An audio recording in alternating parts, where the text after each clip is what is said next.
Society teaches a woman that her value lies in her submission, that she must be a decorative piece upon a nobleman's board, moved at the whim of fathers and husbands.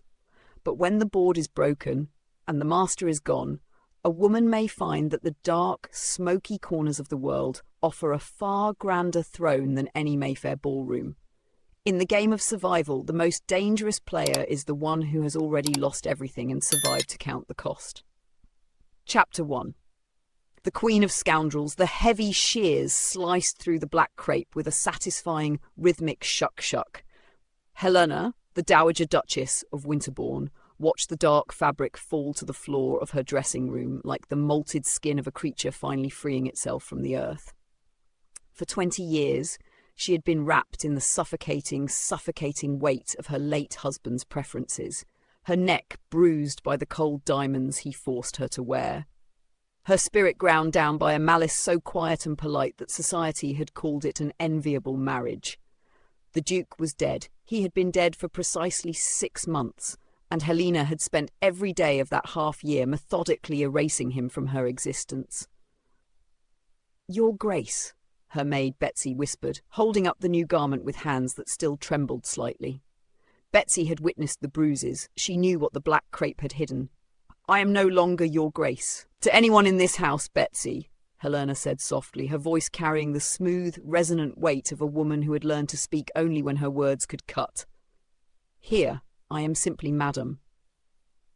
She stepped into the trousers and scandalous act that made the maid gasp, and pulled the crisp linen shirt over her head. But the true piece of resistance was the waistcoat. It was a sharp, tailored thing cut from heavy emerald-green silk that caught the flickering candlelight. It hugged the curves of her waist with a deliberate, defiant precision, the silver buttons glinting like tiny shields. Helena looked at herself in the full-length mirror. Her dark hair was swept up, pinned severely but elegantly away from her face, exposing the high, sharp line of her cheekbones and the cool, unblinking clarity of her hazel eyes. The faint line of a scar near her collarbone, a parting gift from the Duke's heavy signet ring during his last winter, was visible just above the linen collar. She did not cover it. It was no longer a mark of her shame. It was the receipt for her freedom. 2 stories beneath the respectable, quiet facade of her Mayfair townhouse lay the true heart of Helena's new world, the Obsidian Club. To the passing constable, the residence was merely the home of a grieving, reclusive widow. But behind the reinforced oak door in the cellar lay a subterranean kingdom of green baize, heavy mahogany, and the intoxicating perfume of expensive brandy and fine Virginia tobacco. The air down here was thick, warm, and alive with the low, rumbling hum of male desperation. Helena stood on the iron-wrought balcony overlooking the main gaming floor, her fingers resting lightly on the cold metal railing. Below her, 50 men, wealthy merchants, shipping magnates, wealthy physicians, and foreign operators huddled over tables, their faces illuminated by the amber glow of low-hanging gas lamps.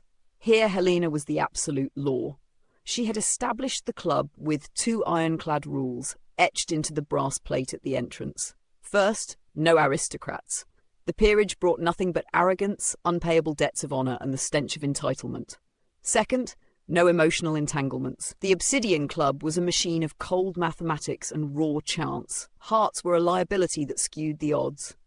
"The house is up £4,000 tonight, madam," murmured Mr. Croft, her scarred floor manager, appearing silently at her elbow.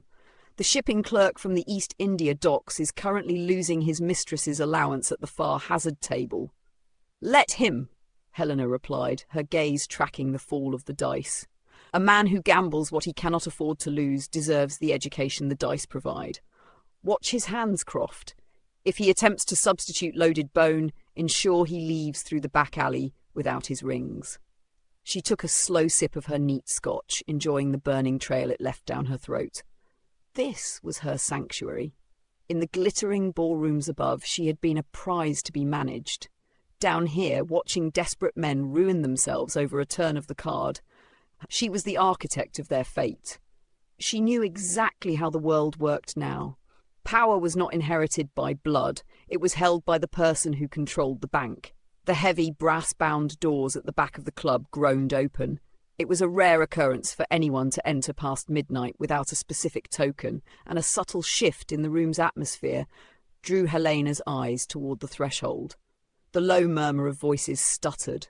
The thick blue veil of cigar smoke seemed to part, curling away as if intimidated by the sheer physical presence of the man who had just stepped into the room.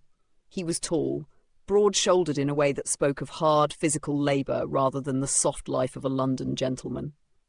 He wore a heavy wool coat that had seen too many rainstorms, the collar turned up against a night chill that didn't exist down here. A battered tricorn hat shadowed his features, but as he stepped into the direct light of the central chandelier, he removed it. Helena's fingers tightened around the iron railing until her knuckles turned the colour of ivory. Her breath caught, thick and sharp like a physical blow to her sternum. Gideon Vance. It was a face she had spent 2 decades trying to scrub from her memory, a face that had haunted the dark, lonely corners of her miserable marriage.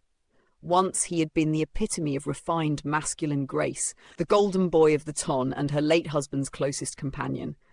Now he looked like a wolf that had survived the winter. The aristocratic softness was entirely gone, replaced by a harsh, sun-darkened complexion and a jawline that looked as though it had been carved from granite with a dull chisel. A long silvered scar cut through his left eyebrow, giving his countenance a dangerous, mocking tilt. He didn't look at the tables. He didn't look at the money. His dark, piercing eyes, the colour of a stormy sea, swept the room with a predatory efficiency until they lifted unerringly to the balcony. To her. Through the haze of the room their gazes locked. 20 years of silence, of exile, of buried secrets and unanswered questions collapsed into the small space between them. Helena felt the sudden, terrifying sensation of the floor tilting beneath her boots. The Queen of Scoundrels was completely in control of her realm, but as Gideon Vance took his first step toward the stairs, she realised the palace gates had just been breached. Chapter 2. The Price of Absolute Ruin. The door to Helena's private office clicked shut, instantly muting the low roar of the gambling den below. Here, behind thick panels of soundproofed mahogany and drapes of heavy crimson velvet, the air smelled of beeswax, dried lavender, and the sharp medicinal tang of the scotch resting in 2 crystal decanters. Helena did not sit behind her desk. To do so would be to acknowledge a need for a barrier. Instead, she stood by the hearth, watching Gideon Vance close the distance between them. Up close, the changes 20 years had wrought upon him were devastating. The elegant boy who had once composed verse in the margins of her sketchbooks was gone. In his place stood a man forged in the brutal fires of the New South Wales penal colonies. His broad shoulders stretched the seams of a coat that had clearly been purchased third-hand, and when he removed his leather gloves, Helena suppressed a small, sharp intake of breath. His hands were thick with calluses, the knuckles scarred and blunt. "You look at me as if you were seeing a ghost, Helena," he said. His voice had changed too. The smooth, aristocratic drawl of his youth had been sanded down to a low, gravelly rasp that vibrated uncomfortably against her skin. "Ghosts have the decency to remain buried, Mr. Vance," she replied, her voice steady despite the frantic hammering in her chest. She forced her gaze up to his eyes, those turbulent, familiar eyes. "And in this room I am madam. The Duchess died with her husband." A faint, bitter smile touched his lips. "Madam, then, I am told you are the only soul in London who can command £50,000 in gold without alerting the Bank of England or the nosy clerks at Lloyd's." Helena raised an eyebrow, the picture of detached amusement. 50,000? That is an astronomical sum for a man who legally does not exist. The Crown stripped you of your title and your lands when you fled. Pray, what does a ghost need with a fortune?" "To buy back my bloodline," Gideon said, stepping closer. The scent of rain, wet wool and cheap tobacco rolled off him, entirely cutting through her expensive French perfume. "The Vance shipping fleet is up for public auction by the Admiralty next fortnight. Ravenscroft has put it on the block to line his own pockets. If I have that gold, I can buy the ships through a Dutch proxy, rebuild my ledger, and force the Home Office to review the forged evidence that sent me into exile." He looked down at her, his jaw tightening. "I need the coin, Helena, and I am desperate enough to ask it of a woman who has every reason to hate my memory." Helena turned away, walking slowly toward her massive iron safe. The key hung from a delicate gold chain around her neck, resting against the skin just above her emerald waistcoat. She unlocked the heavy door with a deliberate metallic clack, revealing neat, gleaming rows of minted sovereigns and stacked banknotes. "I do not hate your memory, Gideon," she murmured, her back to him. "To hate would imply I still afford you the luxury of my feelings. You were simply a lesson I learned quite thoroughly." She turned around, leaning against the edge of her desk, crossing her arms. "I have the money. In fact, I have twice that amount. But the Obsidian Club does not operate on charity, nor do I accept debts of honor from ruined men. If you want my gold, you must pay my price." "Name it," he said without hesitation. "My soul is already forfeit. You may have whatever remains." "I do not want your soul. I want a head," Helena said, her eyes flashing with a cold, predatory light that would have terrified the Lords of Mayfair. "Specifically, the Marquess of Ravenscroft." Gideon froze, his stormy gaze narrowing. "Ravenscroft? He is the Lord Privy Seal. He is practically untouchable." "He is a thief and a vulture," she spat, the composure she had maintained for years cracking just enough to let 20 years of bile spill through. "When my late husband's treason was exposed, by your hand, I might add, it was Ravenscroft who ensured the Crown seized our northern estates. It was Ravenscroft who whispered in every parlour that I must have known of the Duke's crimes, leaving me to be spit upon by the very society I once ruled. He grew fat on our ruin." She stepped toward him, her boots clicking sharply on the Persian rug, until she was standing so close she could feel the heat radiating from his massive frame. "You know the underworld, Gideon. You survived the docks of Kant and the penal colonies of the East. I want you to use every scrap of filth, every connection, and every shadow you possess to help me dismantle him. I want his wealth drained, his reputation shattered, and his name dragged through the gutter until he begs for the mercy of a noose. Help me ruin him, and the £50,000 is yours." Gideon looked down at her, his breath coming a little faster. For a long, agonizing moment, the silence in the room stretched so tight it threatened to snap. Then, slowly, he raised a hand. Helena braced herself to flinch, but he did not strike. Instead, his rough, calloused index finger gently brushed the side of her jaw, just tracing the edge of the scar near her collarbone. A jolt of pure, unadulterated electricity shot through her veins, a hot, liquid fire that melted 20 years of icy resolve in a single heartbeat. Her breath hitched in her throat. "You have grown sharp, my sweet Helena," he whispered, his thumb lightly grazing her lower lip. "A beautiful, lethal blade." "Do not call me that," she gasped, though she did not pull away from his touch. Her body remembered him, even if her mind screamed at the betrayal. "We are business partners, nothing more." "As you wish, madam," he said, his voice dropping an octave, thick with a raw, burning intensity that made her knees feel weak. He dropped his hand, but his gaze remained locked onto hers, heavy with a hunger that 20 years of starvation had only made sharper. "I accept your terms. Let us burn the Marquess to ashes." They spent the next 3 hours hunched over the mahogany desk, the space between them shrinking with every map unrolled and every ledger analysed.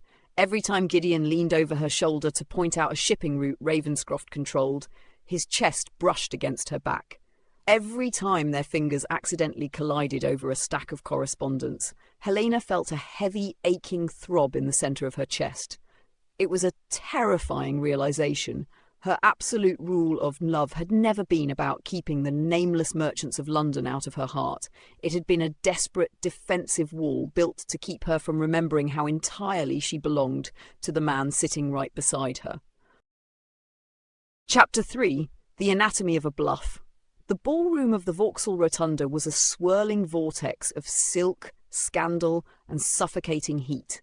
Tonight was the Midsummer Masquerade, a decadent affair where London's elite assumed the guises of mythological beasts and foreign deities to indulge in the vices they publicly condemned. It was the perfect stage for her execution. For 3 weeks, Helena and Gideon had moved through the shadows of the Ton like twin plagues. They had quietly bought up the predatory debts Ravenscroft had issued to lesser lords, strangled his supply lines from the West Indies, and fed leaked rumours to the financial broadsheets that left his credit teetering on a razor's edge. Tonight was intended to be the final shove. Helena glided through the crowd, her emerald waistcoat replaced by a scandalous gown of midnight blue silk that clung to her hips and pooled around her ankles like water. A silver filigree mask, shaped like a hunting falcon, concealed the upper half of her face. Beside her walked Gideon. He wore no silk, no velvet. He had poured his massive frame into an austere, perfectly cut black coat, his features obscured by a stark leather domino mask. Yet he could not hide the predatory grace of his stride. He looked less like a guest and more like a headsman waiting for the signal. "He is at the far table in the Egyptian salon," Gideon murmured, his deep voice vibrating against the bare skin of her shoulder as they navigated the throng of masked revellers. "He has already lost £8,000 to a Dutch merchant. He is sweating through his powder, Helena. He is ripe for the plucking."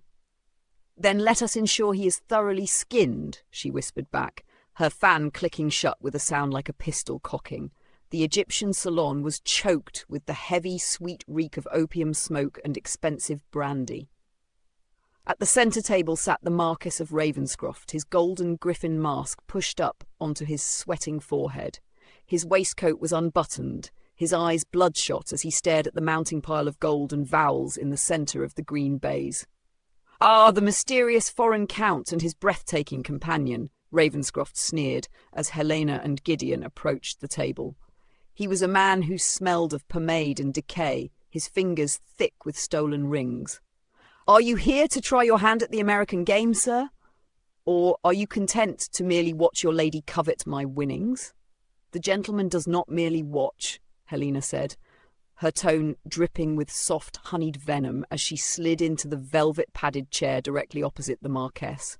Gideon took his place immediately behind her, his large hands resting flat upon the back of her chair. The heat of his body radiated through the silk of her gown, a grounding, terrifying anchor. The game was a brutal variation of poker, imported from the bayous of Louisiana, a game entirely dependent on the cruelty of the bluff. As the cards were dealt, the physical proximity between Helena and Gideon became exquisite torture. Every time Helena paused to calculate the odds, Gideon would lean down, his chest pressing against her back, his breath stirring the loose tendrils of hair at the nape of her neck. "Play the diamond, ma petite," he whispered, his lips brushing the shell of her ear. To the rest of the table, it was the doting performance of a wealthy lover distracting his mistress. To Helena, it was an undoing.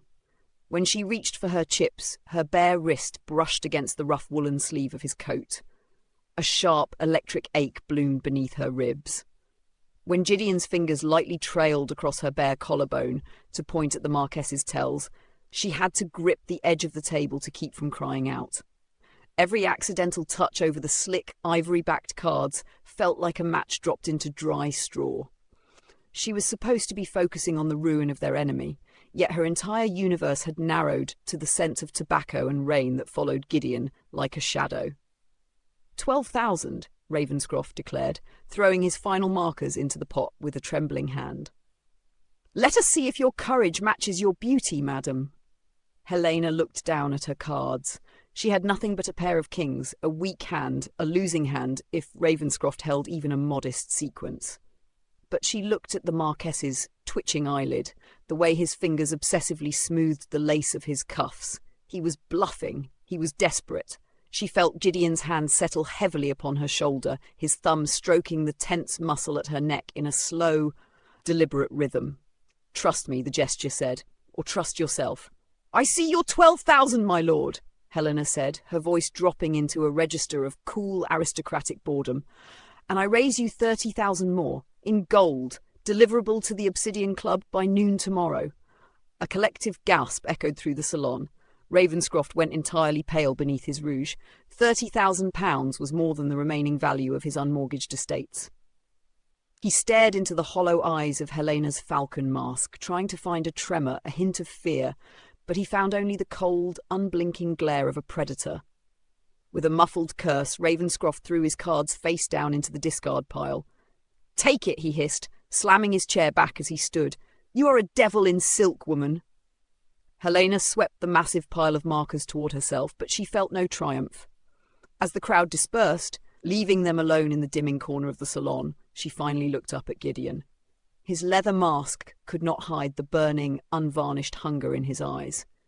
He was looking at her not as a partner in crime, but as a man who had starved for 20 years and was finally standing before a feast. In that quiet, terrifying moment, the grand illusion of Helena's life shattered. She realized that her most sacred law, the absolute ban on love, had never been about protecting her club or her fortune from the vultures of the Tun. It had been a desperate, trembling fortress built to protect herself from the memory of how utterly she had craved this man 20 years ago.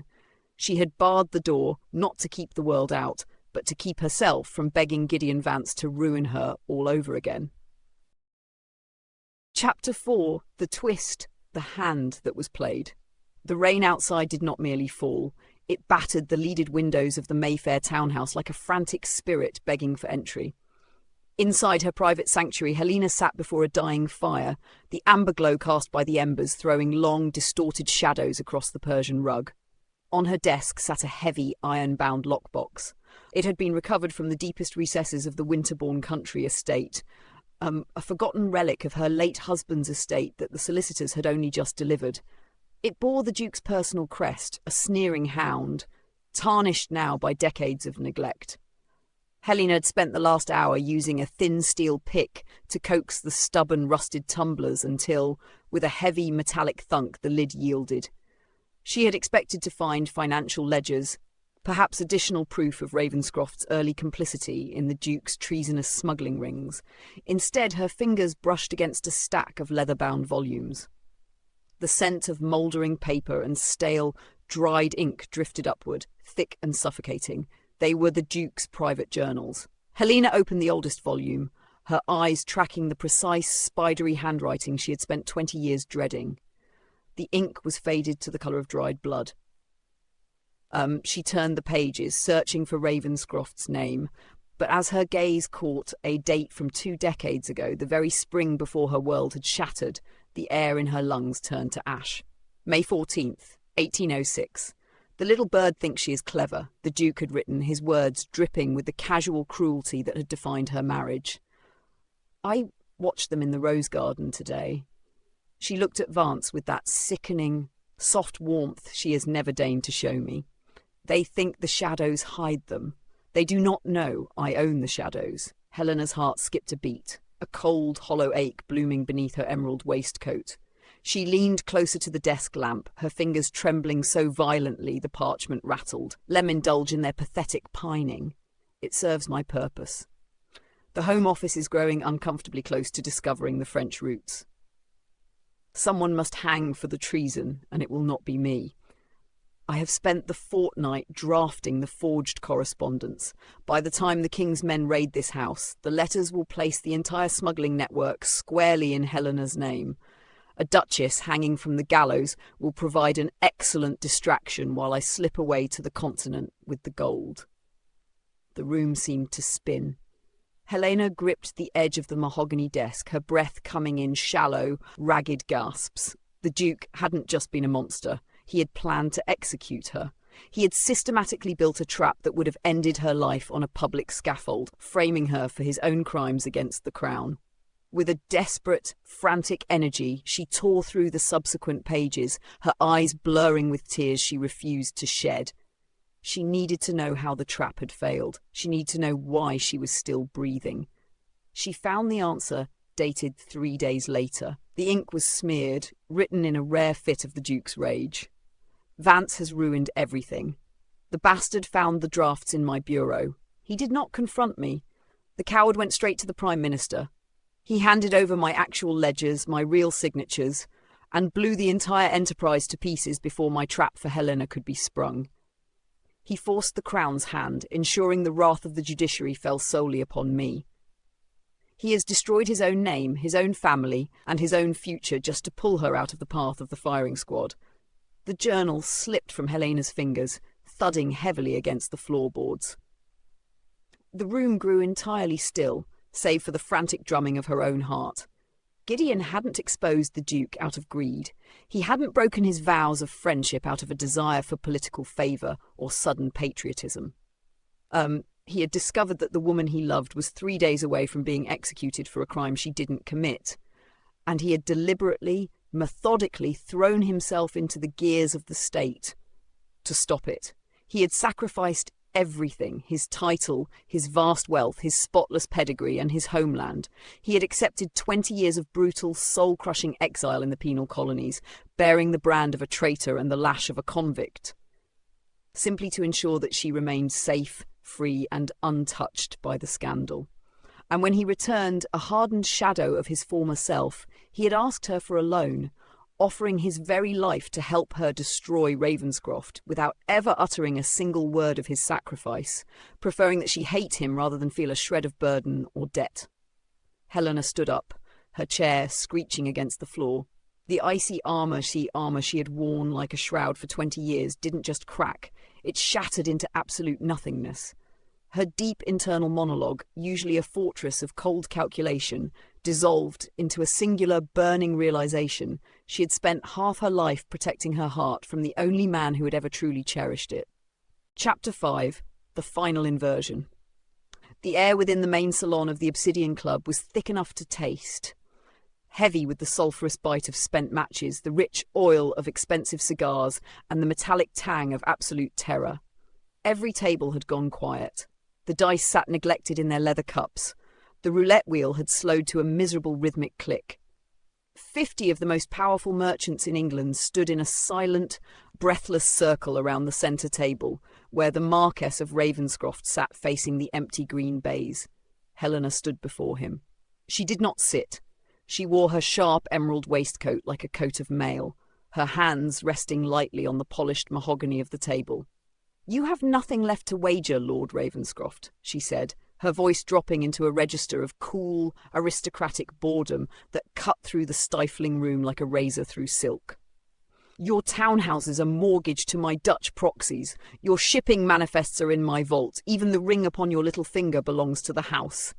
Ravenscroft sneered, a ugly, desperate sound. He wiped a sheen of greasy sweat from his forehead, smearing his white cosmetic powder. "You are a card-keep woman, a glorified barmaid catering to tradesmen. I am the Lord Privy Seal. I have the ear of the Prime Minister. I can have this entire cellar filled with soldiers and see you hang before dawn."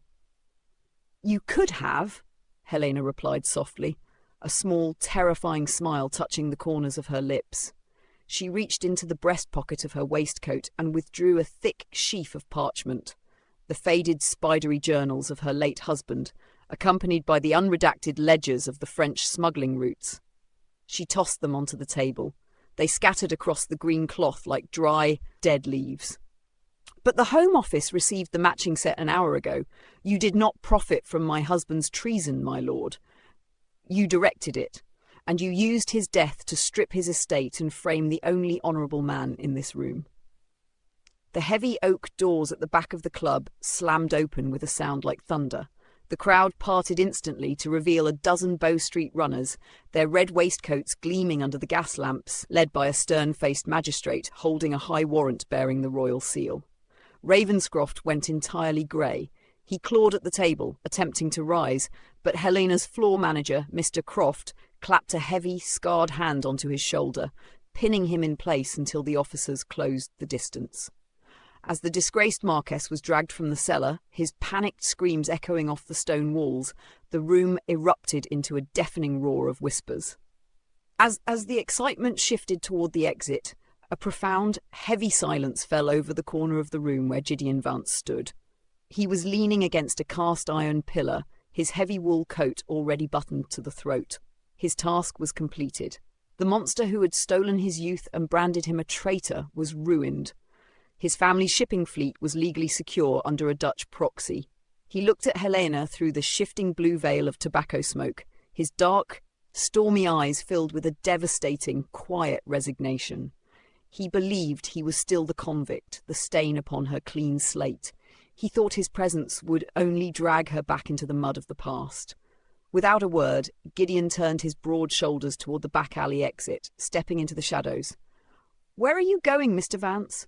Helena's voice rang out across the cavernous room, stopping him dead in his tracks.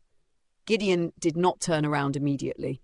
His back remained rigid, a silhouette of hard granite against the dim alley light. "The contract is fulfilled, madam," he rasped, his voice rougher than usual, scraping against her nerve endings. "The Marquess is broken. You have your vengeance, and I have my ships. There is no place for a ghost in Mayfair." Helena walked down from her elevated platform, her leather boots clicking with a slow, deliberate cadence against the floorboards. She reached her desk, picked up the parchment loan agreement that bound him to her for £50,000, and with a swift, definitive movement, tore it cleanly down the middle. She tore it again, letting the white fragments flutter to the floor like winter snow. "You foolish nobleman," she murmured, though her voice carried into every corner of the silent club. For 20 years she had worn her coldness like a suit of armour, convincing herself that to feel was to submit to the cruelty of men. But looking at the rigid line of Gideon's shoulders, knowing now the staggering, terrifying depth of the sacrifice he had carried in silence for 2 decades, just to keep her from the gallows, the last walls of her fortress dissolved into nothingness. She did not care about the merchants watching her. She did not care about propriety. She crossed the floor, her stride purposeful and frantic, until she reached him. She reached up, her fingers gripping the rough, rain-dampened wool of his lapels, forcing him to turn and face her. Gideon looked down at her, his jaw clenched so tightly the muscle ticked, his eyes burning with a desperate, forbidden hunger that threatened to consume them both. "Helena, don't," he whispered, his voice cracking with a raw vulnerability that broke her heart. "Your rules. Your club. You cannot have an aristocrat. You cannot have—" "To hell with my rules," she gasped. Standing in the absolute centre of her subterranean kingdom, before 50 stunned witnesses, the Dowager Duchess stood on her tiptoes, pulled his head down and claimed his mouth in a desperate, breathless kiss. It was a collision of 20 years of stolen time, of frozen nights in the penal colonies and lonely, suffocating days in a dead duke's bed. It tasted of rain, of salt, of neat Scotch, and a fierce, unyielding survival. Gideon groaned, a low primal sound that vibrated against her ribs, his massive, calloused hands coming up to trap her waist, pulling her flush against his chest until she couldn't tell where her breath ended and his began. He kissed her back with a raw, terrifying intensity, a man drinking at an oasis after a lifetime in the desert. When they finally parted, their foreheads resting together as they breathed the same warm air, Helena looked up at the brass plate near the entrance of the club. "Mr. Croft," she called out, her voice clear and ringing with an absolute authority that no lord could ever hope to command. "Take down the sign at the door. The rules of the Obsidian Club are permanently repealed." Gideon's hand remained anchored firmly at the small of her back, his thumb tracing the curve of her waist through the emerald silk. A slow, genuine smile, the first she had seen in 20 years, softening the harsh, scarred lines of his countenance. The card club would remain, a thriving, dangerous sanctuary beneath the respectable streets of London. But it would no longer be a machine of cold isolation. Helena and Gideon would rule the underworld side by side, equals in every wager, partners in every shadow.